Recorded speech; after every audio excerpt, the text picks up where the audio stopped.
13 minutes. What does that mean? Oh, we're done. We're live now. Okay. Oh, we're live? Okay. Yep. Now, if you guys would be quiet, I can make the intro. Make the intro. Yeah, come on, Chad. Let's go. What's taking so Welcome. long? We ain't done yet? I could mute you guys. But you're not because you like this too much. Welcome to the Firearms Insider Gun and Gear Review Podcast. There.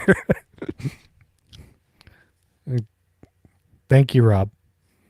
Welcome to the Firearms Insider Gun and Gear Review Podcast, episode 299.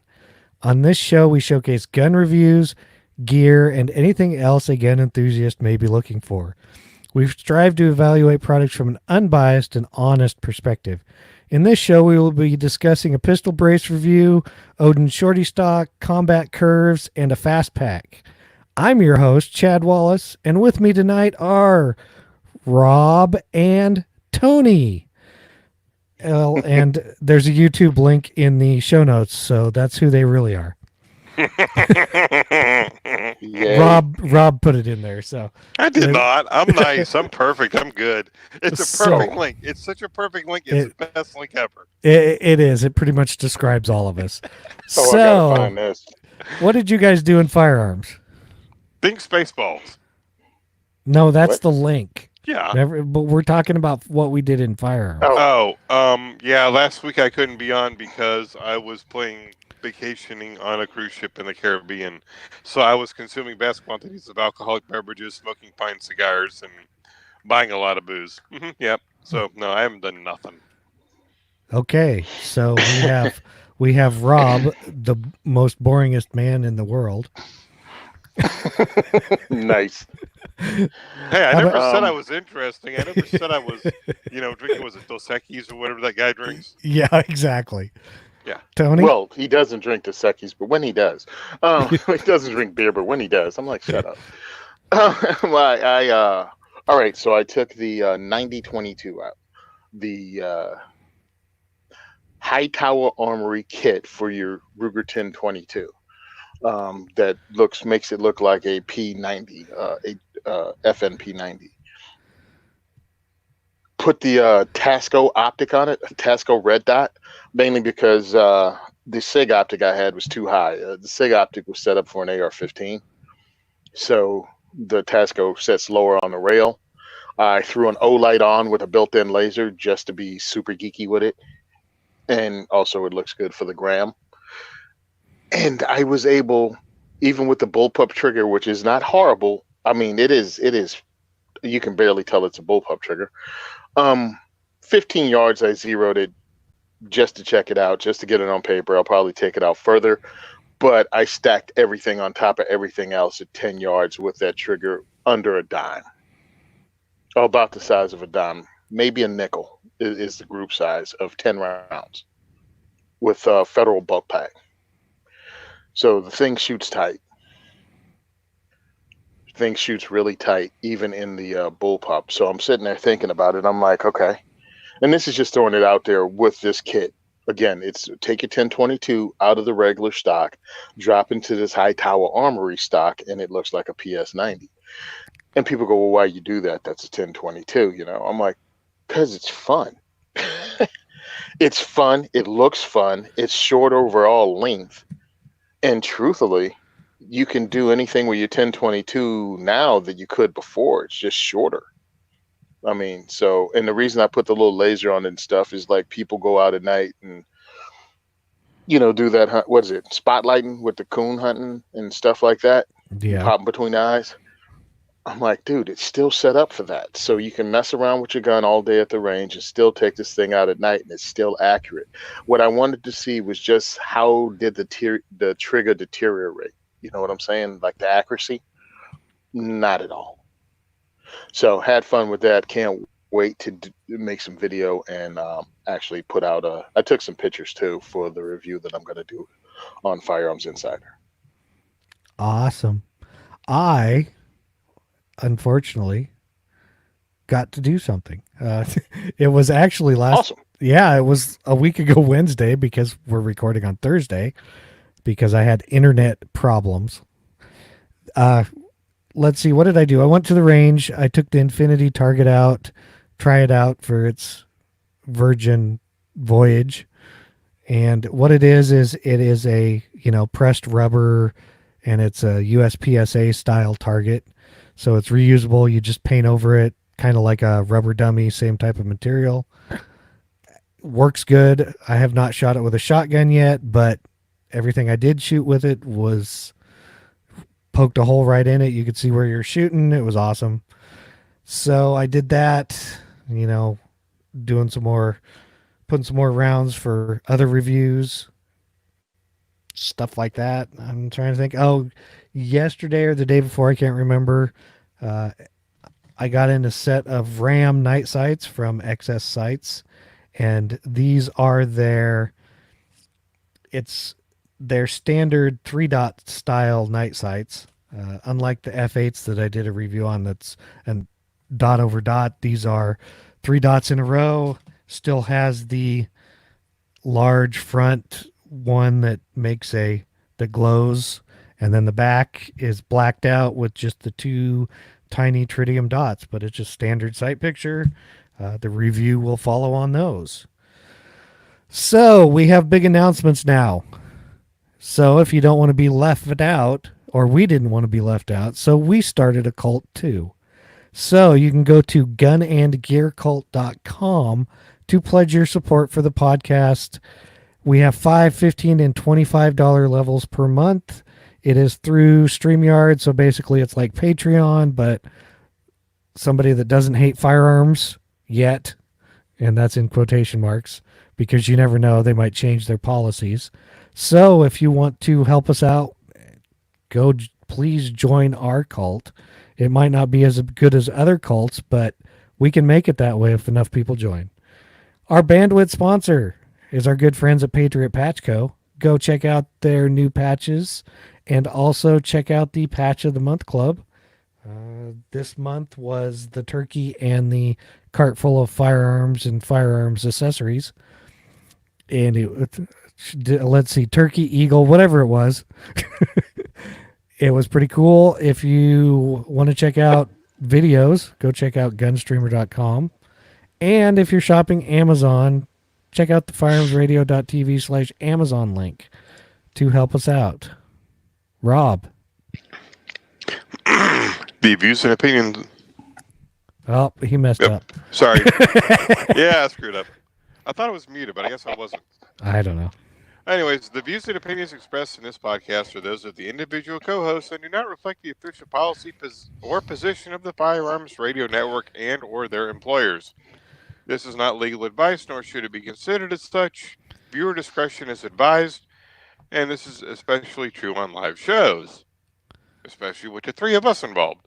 And now for a review on the Gun Tech Micro Breach Pistol Brace. Say that 5 times fast.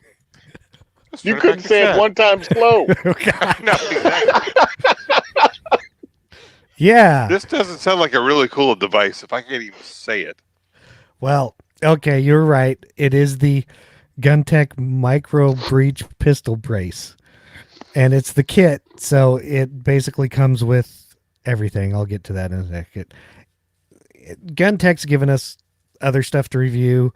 They have a pistol brace out now. I mean, it's kind of a blade style pistol brace, but the big thing is the complete kit, buffer, tube, everything costs $69.95. Yeah, it's kind of what I said too. And the GunTech parts are good quality, especially for the price. The Micro Breach pistol brace falls into that category. It's a blade style brace, triangle piece that sticks down from the buffer tube assembly. By doing this, you're able to rest the brace against your forearm for support. There's also a slot in the angled piece that drops down. You can use it to put a sling in, or you can use it to wrap a strap around your forearm to help stabilize it. The plastic part of the stock is made from Zytel polymer. Should hold up to most gun maintenance supplies. And, of course, it is ATF approved as a pistol brace. Since this brace is a kit, it does come with everything you need for the installation, minus the buffer tube wrench. But it has a buffer tube, it has the spring and the buffer, it has a castle nut, and an end plate with a single point sling attachment. So it even comes with an Allen wrench to tighten the brace to the buffer tube, which is how you adjust the length of the buffer tube. So now that we know it's adjustable, let's see, it is not as easy to adjust as a positional stock, of course, but acceptable for a pistol brace, in my opinion. Just find the position that works for you and tighten down the 2 bolts with the wrench provided. They essentially tighten a clamp around the buffer tube. Works well. I haven't had any problems with the buffer tube brace system moving while shooting it, while beating on it with whatever I felt like, all that stuff. The micro breach works okay as a pistol brace. It kind of falls a little short. It's not really that comfortable to rest against your forearm. And when you strap it to your forearm, it's actually even worse. I mean, it's got a decent look to it. It's sturdy. Now, if you were to accidentally put the pistol up to your shoulder, which of course is not legal advice, depending on what the ATF says that day, it does make a great substitution for a stock system, in quotation marks. Oh my God. Since the brace comes with everything, it would be a great way to shoot your AR build until your SBR paperwork comes in, if that's what you like. The metal parts in the kit are decent quality, as I would expect from GunTech, because that's what they do. And it also has a lifetime warranty, so if you do happen to break it or do something to it, you can probably get it fixed. It might be an option, especially if you're looking into that economical, get you through until your SBR paperwork comes in, or you just want a truck gun to kind of throw in the truck in a safe, something like that. They also make this particular brace for pistol caliber carbines, which basically means it's the same set. It just comes with the heavy pistol buffer instead of a rifle buffer. Go take a look at GunTech. They make decent stuff. They've treated us fairly well, and they make decent products. And most of their products are made in the USA. I know that the plastic part on this pistol brace is not, but a lot of the metal parts are. So, Firearms Insider 8 key points, claim to fame. It is a pistol brace for AR-15 pistols. Target market, well, that's kind of builders or those wanting a pistol brace. Features and benefits, it is adjustable length, it is ATF approved, it does have a low profile. The complete kit includes all the stuff we listed previously. The buffer weight is 3 ounces, if that, just so it's basically just a standard buffer. The brace length itself is 6¼ inches. The brace without all the metal parts weighs 5 ounces. I think the whole thing weighs 12 ounces. It is a standard T6 aluminum buffer tube. They do have the 9mm version. As we said, it's $69.95. So if you need it now, go to GunTech USA and get it. Our ratings, the pros. The price is a pro because it is a complete kit and it does lock down tight. The cons, it's not super comfortable to use and it's hard to strap to the forearm. So I gave it a score of 6.5, which is okay. So that's basically it. I mean, it works for what it is. I've used it for a while now. Makes a nice little compact package. I don't know what you guys have to say about it. Probably not much, but take it away. Well, I was looking at it, and it just looks like another shark fin type brace until you use it like a brace, and then it kind of sucks. Exactly. But, we all know. Exactly. And that's all I'm going to say. Yeah, it just shows the ridiculousness of certain laws. and then they trap themselves with their own law because it somehow, at one point changed what it was. It went from legal to illegal on what, depending on the part of the body you touched to it. Right, and then it It's a, became legal again. If you, yeah, it's a pistol. It's a brace if you strap it to your forearm. It's a brace if you strap it to your forehead. It's a brace if you strap it to your knee. But it becomes a stock if you put it in your shoulder.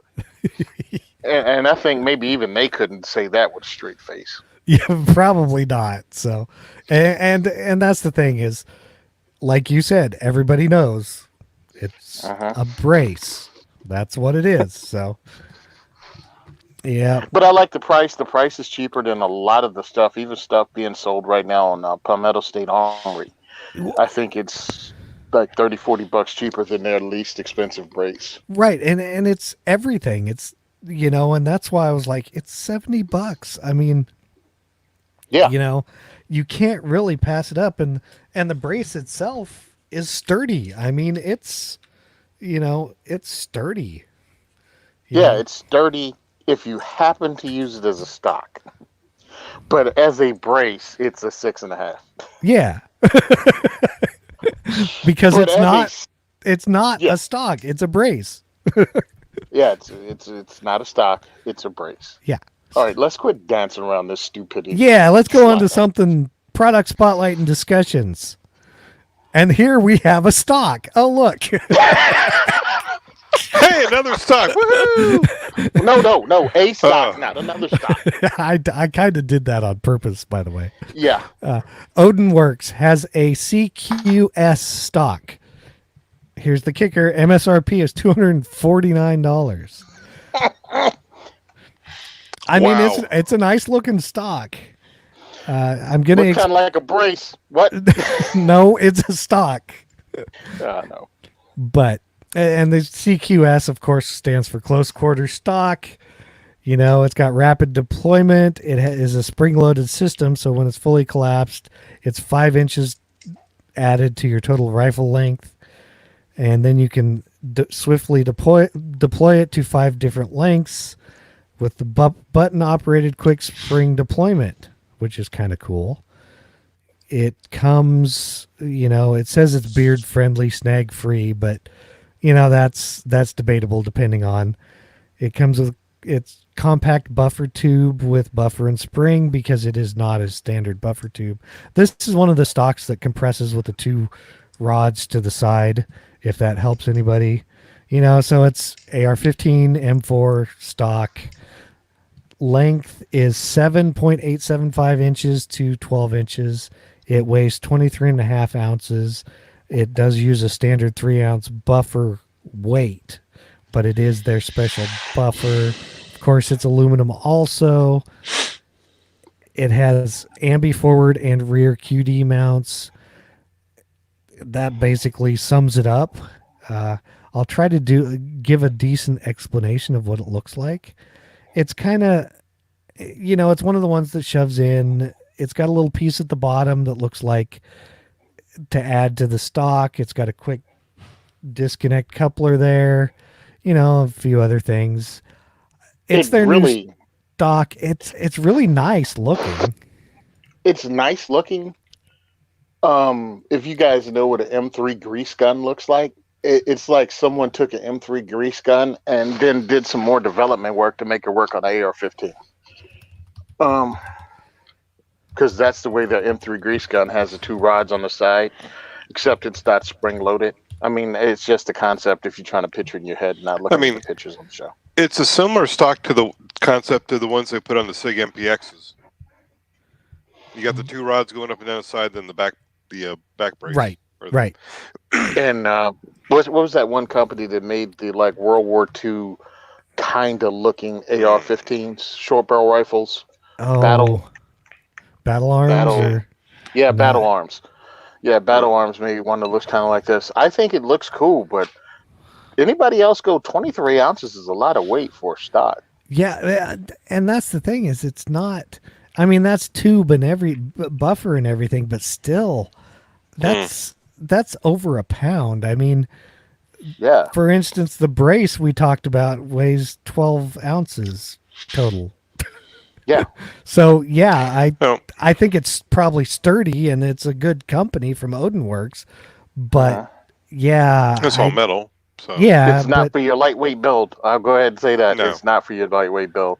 And right. it uses 6061 aluminum. Um, Okay, so you could really use this on a regular AR, or if you want to do an SBR build out, that's where this would come in handy. Well, it'd be nice if they make a version that is a pistol brace. That would be even sweeter. And maybe they are. They're just Yeah, but could they waiting get away for. with this as a pistol brace? I don't know. They can because there's yeah. companies that do this with a. Mm. Yeah. They put like a brace on the end, and it's a pistol brace. I mean, Yeah. I mean, yeah, there's not much difference between the two things. I right? mean, again, silly law. Yes, But and yeah, I'm. I go ahead. Oh, I was gonna say, by the looks of the picture on their website, the bottom part of this of the butt plate looks like maybe they might be able to change it out for something else. I I'm really hoping maybe it comes as a pistol version in the future, or it would be really cool if it did. Hint, hint. Odin Works. Yeah, dude, because I'm looking at their other stocks and stuff, and I'm like, holy crap, guys. I mean, like your Zulu stock is like 149. The Zulu stock is 149. It's kind of sort of the same. The minimalist stock kit is $69. I'm like, Yeah, this is the, I guess, top of the line. It looks really, really cool, and that's one of the things. If you're building your own AR, I mean, you can put a bunch of cool parts on, especially if you buy them a piece at a time and not look at it as right, a right. whole giant bill of everything coming through the nose at once. Yep. So And I and think it looked cool. I will say that on some of these that this has like a cheek piece on it, which helps because some of these that just have the rods that stick out, there's nowhere to rest your face on it really. So this, it's got some extras that other companies might not have. Yeah, I'm not down in it at all. Right? I Yeah, I mean, I'm know. just going, man. Would I spend the money on this? No, Yeah, no, because that's I think it's one heavy for what it is, and I'm not doing that for any reason when I can have. I mean, plus I live in Jersey. Let's understand, me having an adjustable stock is actually against the law. Um, and it only extends out to M16A1 length, by the way, 12 inches, right. which for me is fine because I like shooting my SKS, and that's Warsaw pack stocks are short anyway. Um, so it doesn't extend as far as some people like. I think it's a solid piece because I mean, again, it weighs almost 24 ounces. I think it's expensive, but they make quality stuff, so you get what you get. Yeah, that's kind of what I was thinking. I thought it was cool. I think the weight's a little heavy. It'd probably look really nice on my SBR, but I don't think I'm going to opt for one. Mm-hmm. Yeah. Oh, and yeah, I guess they didn't hear what the first product was. Looking at the conversation. I told them. I said. Oh, okay. I mean, of course, we're late, so the show will release late. But as soon as I get it back, I'll post it on the Firearms Radio Network site. You can go Cool. there. Plus, if you go to the Firearms Insider, the review is there, of course. So, Alrighty. next up. Oh, Rob dropped off and he wanted added back in. Uh-huh. I don't know Thank why. you. Did you have anything to say about the CQS stock, Rob? Just what you said. I think it would look really cool on my SBR, but for the price, I think I'm going to look around and see what else is out there. Okay. Well, that covers that. So now, since we're basically seems like we're building an AR rifle of some sort, next up is is CMC's Combat Curve trigger. And just for the occasion, I am using my CMC triggers cup. Of course, there's no beer in it like when I got it and they gave it to me that way, but hey, you can only do so much. MSRP on this is $195.99. It basically is your standard CMC single stage drop in trigger, but they made a new combat curve for the trigger bow. I think I might like this. I have a couple triggers that don't have a standard trigger bow shape on them, and I tend to like them more. It is still a 3.5 pound trigger, so it's their ultra crisp, no feel, creep, hammer, all that stuff. Glass smooth break, minimal lock time, preset, non-user adjustable, positive reset. They are hand tested. Everything is in the drop-in piece. It does come with anti-walk pins. It is made from tool steel and 8620 alloys. So it looks like you can get small pin, large pin, 1522s. You can get a bunch of different versions. This is kind of a flat/curve trigger hybrid is what they touted as. It's got a little curve to it, but then kind of almost a little flat at the bottom of it. Yeah, it's kind of hard to tell, but you should probably pop over there and get a good look at it. Hey, Chad, it's like a not as curved trigger. Yeah, that's probably a good thing to say about it. A not as curved as your standard AR trigger. For those who don't like their triggers quite as curvy as a flat trigger. And don't like flat triggers. Yeah. It's kind of in between. Yeah, what Rob said. I knew we kept you on here for a reason. Yeah, now I'm done. Yay, I could go to sleep in peace tonight. That provided some bit of insight to this. But CMC's been around a long time. They make decent triggers. I thought I'd put it in here because, hey, we needed something. It's decent. I'd use it. That's all I can say. Tony would use 10 of them if you'd give him 10 of them. Yeah, I look at it and I'm like, okay, I have not used a flat trigger outside of, pulling the trigger a couple of times on something at the range. I think they look cool, but again, I haven't used it, so I'm speaking of a position of ignorance. I'm like, what's the big deal? I don't know. So I'm looking at a curved trigger going, maybe there's somebody like me who tried something. Now, again, I haven't tried it long enough to actually develop a real opinion on it. So boom, you try the flat trigger and you go, you know what? I kind of like it better, but it's too flat. And this might be a good medium for someone. Yeah, and that's kind of how I am. I've used a flat trigger and I don't care for them. I mean, they just, I don't know. And then, the standard curve is, I don't really care for it either. And so something in between I really like. Yeah, and some of the triggers I have kind of have this shape in them. They're different brands, so I don't really care to talk about them now. But so I know I like this kind of style of curve. And for the price of $195, it's a little less expensive than a lot of drop-in triggers at that weight, and you're dealing with CMC. So there's some less expensive ones, but this is a quality product from a quality company. Yeah, and I'm assuming it's a quality product because I haven't heard any bad things about their straight triggers, and it's the same exact thing except the trigger shape is different. Yeah, exactly. And that's what I'm with. See, that's the thing is I have no experience with CMC triggers, but I've heard good stuff about them. So, and I've played with their triggers at NRA and a few other trade shows and stuff I've been to, and they seem to be pretty decent. Okay, let me ask a question, and I'm going to be serious. Most people, right? They build a rifle, or they already have a rifle and then just build a rifle by parts. Does anyone else do what I do and wait till stuff's on sale to pick it up? Yeah. Because when we're talking about this stuff, Christmas is coming up, dude. They already have some pre-Black Friday sales going on now. Well, and I'm like... And the other thing, too, is when we talk about stuff, we're going list price. And we all know that most products don't sell for list price. So it's literally cheaper than you're probably going to buy it for, but yeah, I'm with Tony. I buy stuff cheap if I'm buying it. Well, I don't buy stuff cheap. I buy stuff for a reasonable price, which is way better than what they advertise online. Yeah. Yeah. I'm All right, frugal. just checking.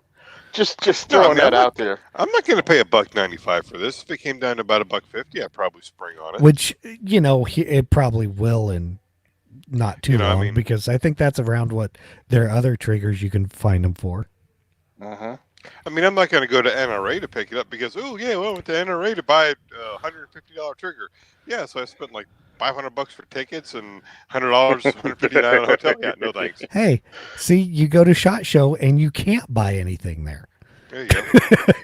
Yeah, No, I much can't better. go to show. No, me in Vegas. No, that's not an accommodation. I can understand that. Okay. So, and now, because of course, like Tony said, this stuff is, like I said a few weeks ago, I'm trying to put stuff in here. One, that maybe somebody might want for Christmas because it's coming up. Two, hey, if you've ever looked at the firearms stuff online, this time of year, there's nothing. Give us another month and everybody's like, hey, we're coming out with this for SHOT Show. Right now, we're not coming out with anything. So good luck finding content. So up next, we have a knife. It is the Rainier Knives fastpack.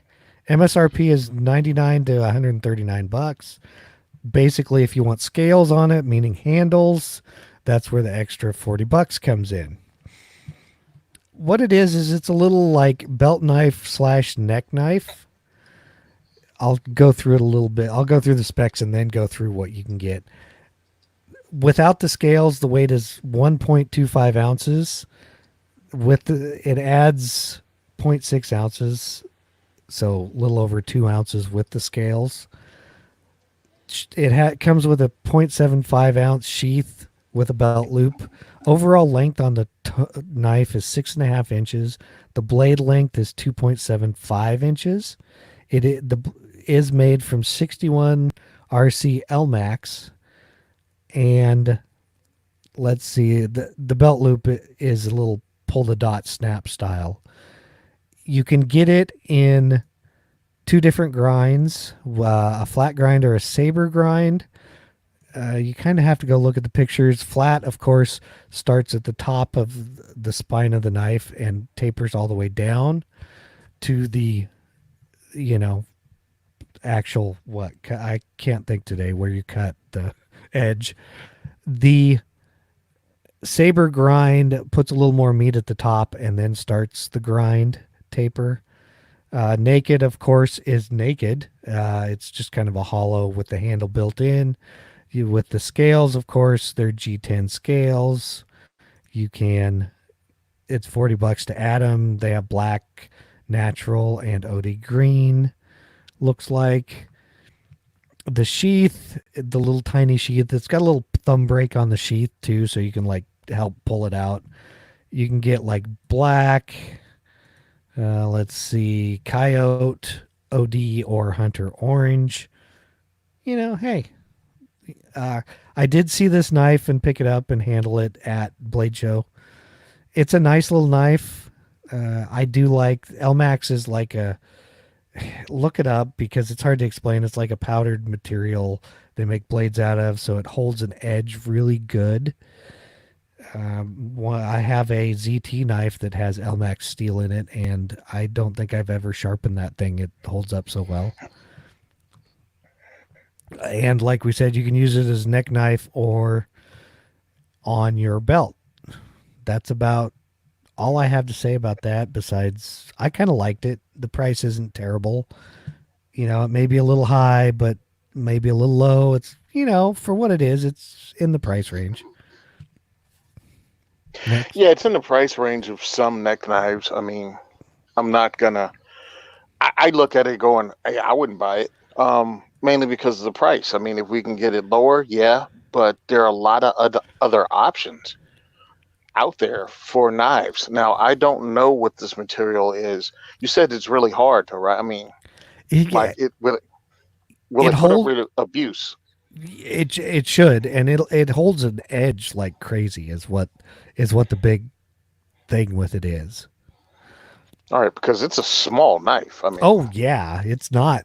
If you take look at your standard smartphone. It's about the same length as that. I mean, it's not a big knife.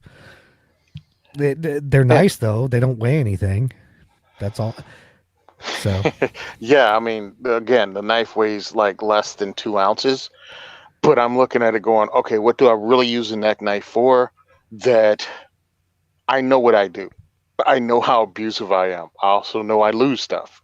So now we're looking at $100 for one blade, or I could get multiples of different things. How will they see? Was it Columbia River Knife and Tool? Cricket. How would one of those minimalist neck knives hold up compared to this?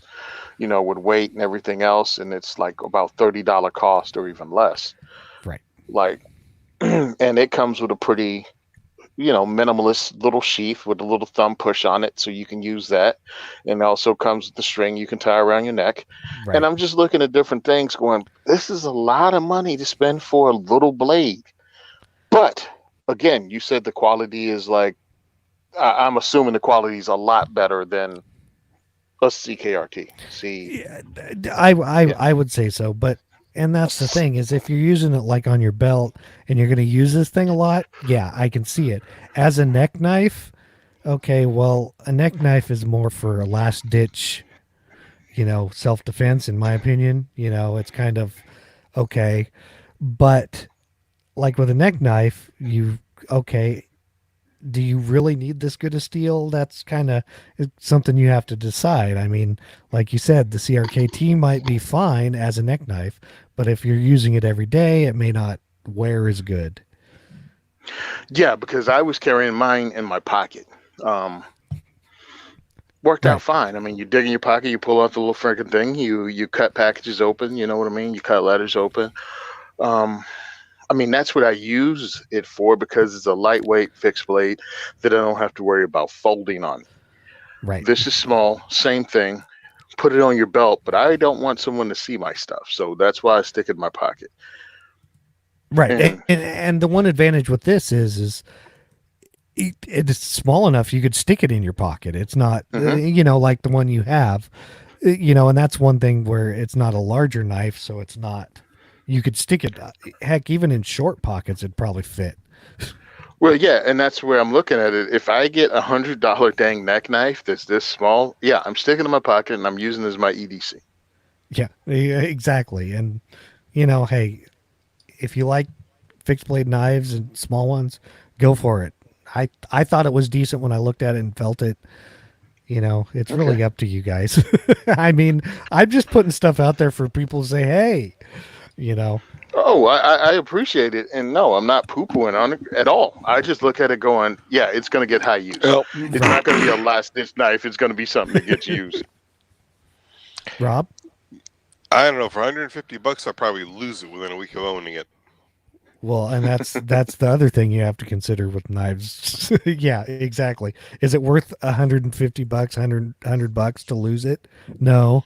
Well, that's where the $30 knife comes in because if you lose hmm it, okay. Or like a $5 knife. Yeah. Well, yeah. Hold on a second. Now, when you get the $5 knives, you come into a different thing, and I mean, part of me joking, part of me isn't, because I bought some $5 knives just to see how they hold up. I tell you one thing, you can barely lose a $5 knife. I've been trying to lose this sucker right here for a while now, and it's still sitting here. I cannot lose this knife. Hold on, let's see if I mess up my entire thing. All right, this thing right here that looks like a knockoff, like scallop. Uh-huh. Looks like a knockoff Ken Onion design from MTech. Had this for years. Use it for stuff. It hasn't broken, hasn't bent. Sucker hasn't even loosened up. I'm just saying. $5. That's why you buy a $5 knife because you're never going to lose it. It's like, how the heck? I've lost everything. I haven't lost a $5 knife. And we know you lost your mind years ago, so. Ew, rude. You're assuming I had one. Well, okay. I guess. Listen, but if Rainier Knives wants to prove me wrong, they can send me one of their fast pack knives, and I can use this sucker every day and see if I can mess it up. And break Yeah, it and then or you'd, lose it. if you still have it in a year, you'd probably give it away to somebody at your diversity shoots. I have no problem with that as long as it's not beat up too bad. Because the last thing you want to do is give somebody something that looks like it's been rode hard and put away wet. That's just Yeah, rude. exactly. Okay, we have some listener feedback. It's more of a question, but I figured we'd just answer it on air because it was kind of a half question. It's from Tom N. It says Swamp Fox or AT3 Arrow Micro Red Dot. It says I'm having a hard time picking between the two. I like the larger glass on the AT3, but also like the green dot and circle on the Fox. Help, any advice would be appreciated. So I kind of looked into these. The AT3 Arrow is a micro red dot style, comes with low mount, co-witness mount, but I've never really heard of them. And I was looking at some of their other products and I was like, yeah, they look a lot like some of the Tasco stuff that doesn't hold up. But so I will say I have not had experience with them. And so I'm assuming he is talking about the Kingslayer from Swamp Fox, which I do have experience with. And my experience with them is I did a review on it, so you can go read it. But I also broke one, and they just sent me a new one. I mean, I sent it back to them because they wanted to see how it broke. I told them the story, all that stuff, and yeah, they just sent out another one. So I do know that their warranty is good. Some of their other, Rob has one of their scopes, likes it. There is a code for those to make them, you get like 25% off if you use the We Like Shooting code.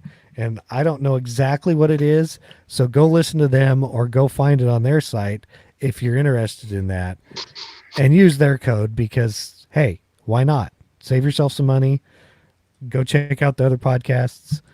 Now, if you're looking at the Swamp Fox Liberator, that is your standard tube style red dot sight. And, you know, I would like it. I would like it for a rifle. I'd be fine. I mean, if I was shooting one of these on a pistol, I don't think I would go with the circle dot because having that Holosun that I have, I end up using just the dot on the pistol. Now, if it's on a rifle, the circle dot is awesome. So that's my opinions. Anybody else? Well, okay. My opinion is I need more information. Reason being, well, no, I mean I don't know what I'm using it for. I mean, is it a serious use thing? Because I already heard from you that the Swamp Fox broke. I also the AT3 is less expensive. Yeah, listen, I'm talking about it broke. Right. What? So I look at the price of it. How much is this Kingslayer? $200. Yeah, I'm just pulling it up right now. $219. Because I'm like, it's the same ballpark as a Holosun, dude, and I'm like, I'd go with that. You know what I mean? Because I've had two of them. I've yet to break them. Right. I haven't heard about a lot of people breaking Holosun. And again, it's what you're using it for. If you're going to use it for 22 and plinking, who cares? Right. But, you know, if you break it, you go, wow, I spent, you know, $200 or I spent $150 when I could have maybe not had one for a little while and then got one that didn't break. Right. You got to take all that into account. That whole buy once, cry once thing. I don't know the AT3, and the only thing I know about Swamp Fox is you've used it. Again, one broke, you had to send it back, so you were without it for a minute. It all depends on what you use. I've used the SIG optics, and I've used the Holosun. I don't really have an opinion on the AT3 because I have zero experience with it. That's kind of what I thought. I don't know. Maybe now, we should. If maybe they want we to should send me an AT3. I was going to say maybe we should reach out to AT3 Tactical and see if they'll send us one. Yeah. Yeah. I was going to say right now go ahead. I've got their big scopes. I don't have any of the micro red dots from either of these two companies. So Right. I have no experience whatsoever. Yeah. And if I'm going to do this thing, because right now I have the SKS put together back in its original stock. And Matador Arms sent me their Picatinny rear sight for the SKS. So it's kind of at the same rear sight as the SKS, except it has Picatinny rails on the rear sight itself. And I'm going to put a red dot on. So, hey, AT3 Tactical. Think you can hold up? Think you can hold up to a long recoil system gas piston on a SKS? Send one out, and let's see what we can do. Yeah, no kidding. No kidding. So there's that. We kind of answered your question. So you know what that means? It means it's I get time to talk for, about diversity shoot. That's exactly what it means, Tony. So take it away. Hey, guess what? December 5th is the next diversity shoot. We're going to have some fun. I'm picking up some more stuff to actually give away. It's going to be the last one of the year. Hopefully you guys come. Ticket sales are up right now on my website, diversityshoot.com. So you can go there and pick up a ticket to the diversity shoot. And this time, check it out. If you guys monitor it and check out what's going on, Eventbrite, where the tickets are being able to be purchased, lets you know how many tickets are sold. So if you really want to help me out and you go, why don't I buy a ticket for this guy? You can. I kept the tickets on sale after the event start. So at, let's say, 7 o'clock Eastern Standard Time, you see I have like 10 tickets left, buy one. You know what I'm saying? And, of course, I get to split the money between Eventbrite and the vendor, but whatever. That'll help us out. That'll be pretty cool. What else? Oh, you can still go to diversityshoot.com, pick up one of our T-shirts, the 2A4E T-shirts. Remember, the gun control equals racism shirt I don't get paid on, but please wear that to rallies. Wear that on T-shirts, whatever.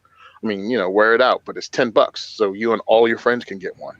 What else? Oh, you can donate to our GoFundMe. You can join our Patreon, because I'm going to be giving some cool stuff away. I just had to figure out how to freaking use the correct words and not get pulled. Because I got some stuff that we're going to give away. Plus, I got to figure out from Yankee, what are we going to do about this guy who never claimed his CZ P10C?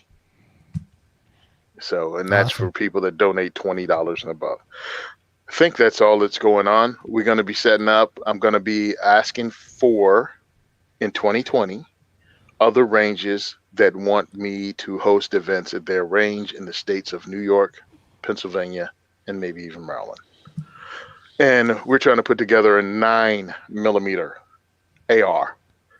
So I need the upper for a 9mm AR. So if somebody wants to mail me one of those, great, because I have the parts from Matador Arms, who gave me the X-Mag, which uses 320 magazines. Hey, so Tony, I have the AR lower. Yo, what's up? I got this buffer system. If you want it. You know what? Why not? You know where I live. Let's put this sucker together and get it going, man. Because they sent me this a while ago. They sent me this a while ago, and I've had people as far back as NRA this year that said they were going to send me an AR upper so we could do this. And after reaching out multiple times, they didn't come through. You know who I'm talking about. Uh-huh. And then I met another one at NRA, and they said they'd come through, and I reached out multiple times, and they didn't come through. Now, again, these people have approached me. So what's the deal, yo? I know. Anyway, that's what we're trying to do. DiversityShoot.com. You can help us out. Go there, check it out. And if you live in the New Jersey area, come out. You want to freaking bring your girlfriend who you want to introduce to firearms, but you feel kind of nervous about it, or your boyfriend, and you know that you're not built for teaching this person how to shoot or experience it the first time, bring them to my event for $20. You come in, you eat food, we have prizes, and then you get to shoot guns, lots of guns. So come on out. Hope to see you at Gun for Hire Range in Woodland Park on December 5th, 6 p.m. Tickets are available, diversityshoot.com. Awesome. So send questions, comments, or feedback to gungearreview@gmail.com. Go pledge your support at gunandgearcult.com. Remember to subscribe and leave us an iTunes review also. Check out all the other great shows on the Firearms Radio Network at firearmsradio.tv. Be sure to visit the Firearms Insider for more reviews. Check us out on Facebook and Instagram at Firearms Insider. And thank you for listening to the largest pound for pound podcast on the network. And we are out.